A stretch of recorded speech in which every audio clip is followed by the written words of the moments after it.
What's up, ladies and gentlemen, Stock Easy here. Welcome back to my YouTube channel, and I apologize that I didn't upload this last week, but I was away traveling, and this video is actually taking me quite some time to put together. Notice in the title that I said these are the only 3 lenses that you need.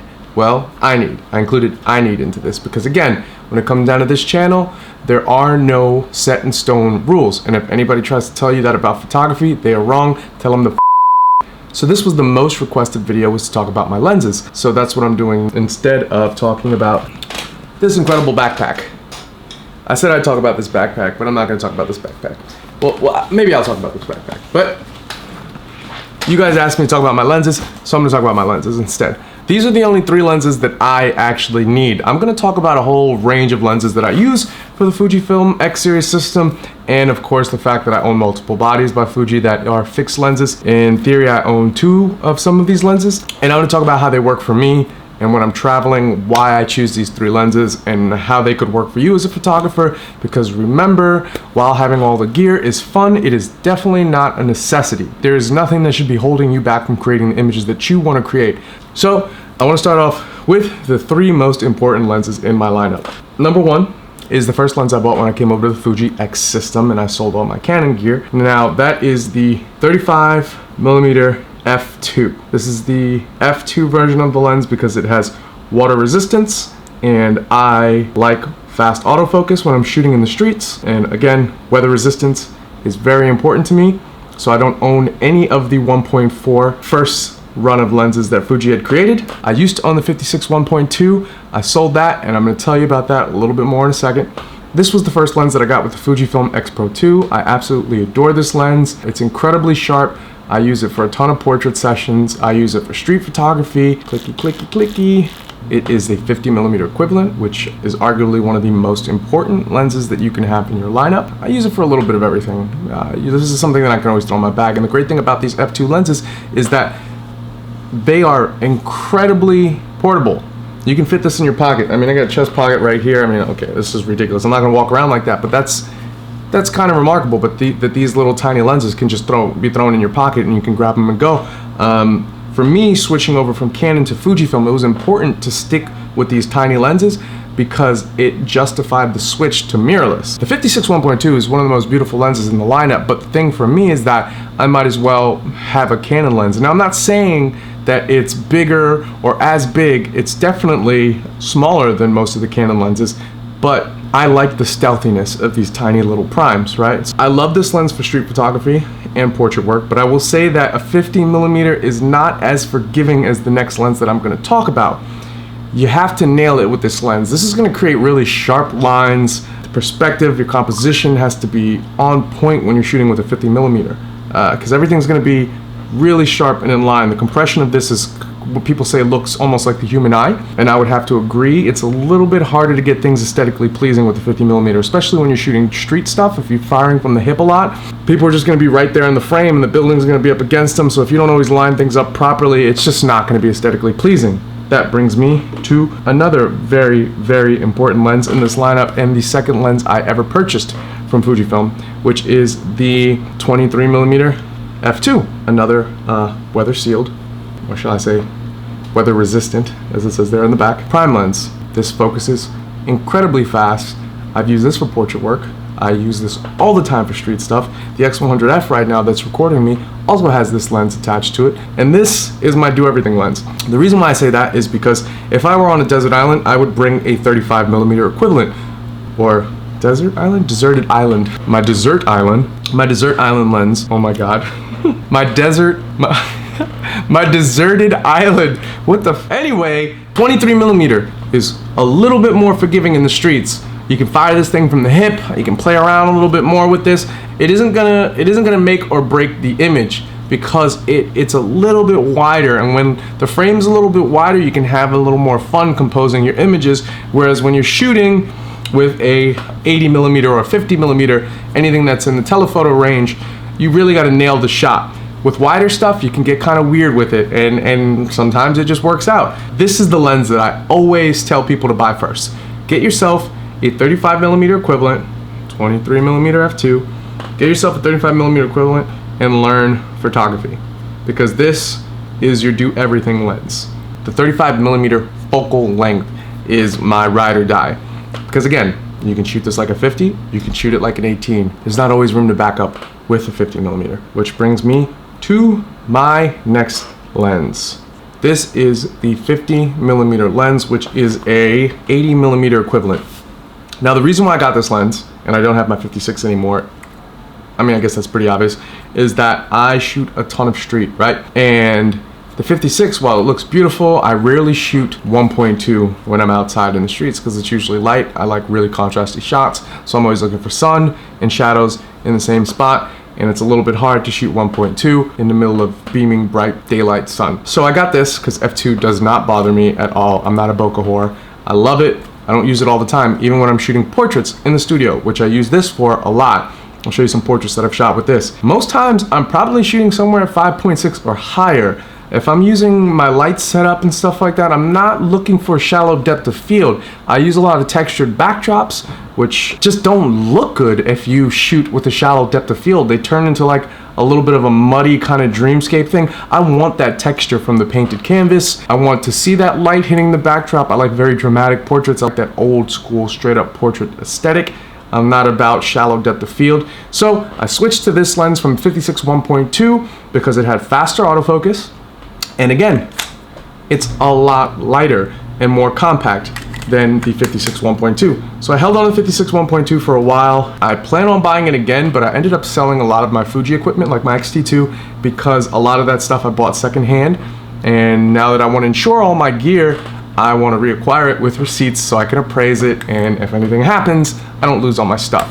So, which is why I used to have, I don't know if you watched one of my older videos, I had a silver X100F, which I sold because I bought that on Craigslist, and I bought this brand new black one, X100F. Now I have the receipt so I can put it under my insurance. Again, these are the trifecta. If you have these three lenses, you do not need anything else. Sure, you get a zoom lens. I don't use zoom lenses. I like primes. When I travel, I put these three in my bag and I forget about it. I don't need anything else. I'm not gonna weigh myself down. I have a lens for almost every single situation here. Don't shoot landscape. Again, we're talking about me. Okay, if you just wanna shoot landscape, go nuts, go get a wider one. But I do have some honorable mentions for you guys next, because these are not the only lenses that I own. Honorable mentions. 18mm f2. I came across this in an article. I wish I could link it below, but I've been searching for it high and low. Somebody brought this to India and they traveled the world with it. And the first few photos with them in Rajasthan, I believe. And the title of the article was One Lens, 1 Year, 18mm Fuji f2. And he addressed the fact that a lot of people don't like this lens because of the corner softness or whatever the hell it may be. This lens is incredibly sharp. It's a beautiful lens. It's great for shooting some dramatic street scenes. This is kind of a do-everything lens. This is another one that a lot of famous photographers used to shoot with because it's a 28mm equivalent, right? So when you're shooting street stuff like Gary Winogrand, he used a 28mm because he liked to capture the entire scene and he liked to just fire at will from the hip, you know? The reason why I made this video about the only three lenses you need, for example, this is about a $30,000 rig right here. Why is this a $30,000 rig? Okay, that's not important. This is a one-of-one Hermes Leica. The head of retail in North America told me that I am the first person to use this. This is one of one. This doesn't exist anywhere else. Leica did a collaboration with Hermes and whatever the M7 came out, and they did an orange one, a white one, maybe a brown one. But this is the only blue one in existence. So this is a very goddamn expensive camera, which is on loan to me from Leica. The head of retail has been trying to convince me to shoot Leica for a while. I told her I have no interest in shooting Leica digital. If she wanted to give me a film camera, I'd be happy to shoot it and return it with some images. This is why I own this camera. A lot of you have commented on Instagram about me. I'm not balling out, just trying to be poached from Fuji. Fuji, hello? Hook me up, man. I swear to God, I will leave your ass for Leica. Come on. Anyway, if I shoot film, it's gonna be this. So no worries. I still love my Fuji for digital and that's not going anywhere. But the point that I'm trying to make is that this shit is expensive, right? So if I'm shooting Leica and she gives me this 35mm f2 lens, just like Henry Cartier-Bresson back in the day, just like Gary Winogrand, just like any of the legends that you might like that shot Leica, are you gonna go buy every single lens that Leica makes now? Hell no. You're gonna shoot the lens that you invested in and you stuck with that. If I own this M7, if I ended up owning this M7, I don't think this lens would ever come off of this. Finesse the situation. Simplicity is the key to you becoming a better photographer, not killing ants with a sledgehammer. So again, if these lenses were more expensive, I probably wouldn't own a million of them. But because they're affordable and acquiring gear is fun, not a necessity, I own multiple lenses. But I will own this one, and only this one, till the day I probably die, because this is a $3,000 lens. Do you get what I'm trying to say? It's an investment in your craft to get one thing and ride it out. Just saying. It's not 100% true, it's just my opinion. Anyway, back on to some honorable mentions. This one, it's okay. This is the Rokinon 12mm f2 lens, which I believe ends up being a 20mm. This is a ultra wide angle lens. It's not really my cup of tea. Honestly, I might actually sell this one for the Liowa 9mm. It's a rectilinear lens and it doesn't have any distortion on the edges. This has a ton of corner distortion, and to be completely honest, it's not that sharp. When you start getting past f8, everything gets kind of muddy, so I don't really like this lens that much, but I ended up buying it because I had this job to shoot some stuff in Texas, and it was all about encouraging traveling in the USA, so I bought this lens to shoot some stuff in Texas. I used it one time on that trip for about a week. It served me fine, getting the landscape and the buildings and the cool places that people should go visit, but other than that, I don't love this lens. I might sell it for the Liowa because I want my corners to be nice and sharp and straight. A lot of people love this lens, a little too wide for me. Not my style. Another incredible portrait lens in the lineup. When you want to do something special with your portraits, I would highly suggest getting some older glass. Now this is the Canon 50mm 1.4 LTM lens, and you have never seen bokeh this pretty before. I unfortunately don't have any images to really show you of what the bokeh looks like, but I can tell you that this lens has some qualities to it that the newer, sharper lenses just do not have. This thing is absolutely beautiful, and it gives you some beautiful swirly bokeh, and it has some nice clicky bits there. Ooh.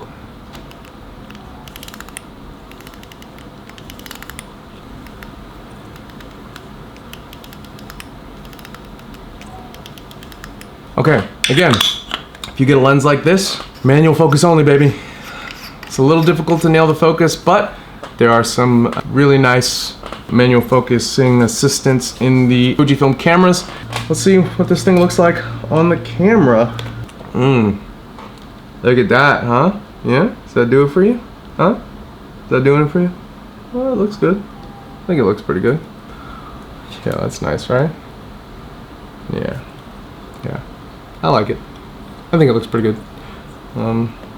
Anyway, okay, that's that lens. Oh, I want to also say, I'm sure you guys know Jonas Rask. If you don't know him, you should check him out. He's an official Fuji X photographer. I will link his website below. He did a beautiful review on this lens. His review on this is what sold me, and he did this article where it was like all these vintage glasses that you could put on your X Pro 2 and your Leica, showed about 10 lenses, and then he did a separate blog post just about this lens. This is a beautiful, beautiful, beautiful lens. Check it out. You can find this on eBay for maybe like $250. This will get you pretty far. Okay, and last and least expensive, the 7 Artisans 35mm 1.2 lens, which is a 50mm equivalent, and you probably won't find anything else this cheap that actually is an FX mount. This is very, very nice if you're on a budget. I bought this lens because I didn't want to buy the 35 1.4. This is a manual focus lens only. As you can see, it's got these really nice grooves. It's buttery smooth, so I guess you can use this for video too if you want to. I never have. I don't really have that many test shots on this lens yet, but if you guys want to see that, I was thinking about throwing an ND filter on this bad boy and going outside and doing some street portraits at 1.2 so you can see the rendering qualities of this lens. I've shot a couple things with it. I'm gonna see if I find the files. If I did, then they're flashing now. If not, I'm sorry. But let me know if you guys want to see some more about these lenses. And these are the 3 lenses that go with me everywhere. Absolutely everywhere I go, these 3 lenses come with me if I'm traveling. I will bring the 18mm most times, but you don't need the 18mm. While it is one of my favorites, on occasion it's even more so than the 23. You don't need it because you can shoot a 23 like an 18 millimeter if you just take a few steps back. And you can shoot a 23 millimeter like a 35 if you take a few steps forward.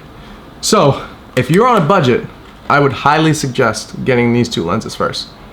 And if you shoot street, you really want this 23, and you shoot some portraits, you really want this 50.